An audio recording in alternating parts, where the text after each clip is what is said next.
Welcome to Penrose Learning, where we make understanding easy.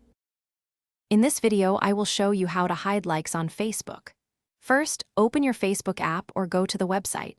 Once there, tap on your profile picture or the three horizontal lines to open the menu.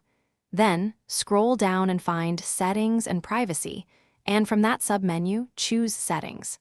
This is the gateway to customizing your Facebook experience and managing your privacy preferences. Now that you are in the main settings, scroll down until you see the Preferences section. Within this section, you will find an option called Reaction Preferences. This is where you can manage how reactions, including likes, are displayed on your posts and others' posts. It gives you control over the visibility of those little thumbs up and heart icons. Inside Reaction Preferences, you'll see a toggle labeled Hide Number of Reactions on your posts. Turn this switch on.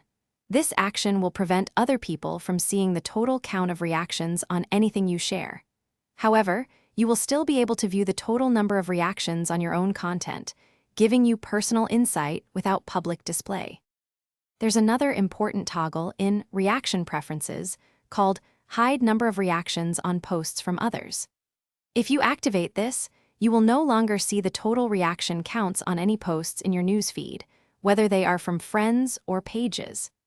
This setting helps create a more focused browsing experience, reducing the emphasis on popularity metrics across the platform. Thanks for watching. If this was helpful, leave a like and consider subscribing. See you next time.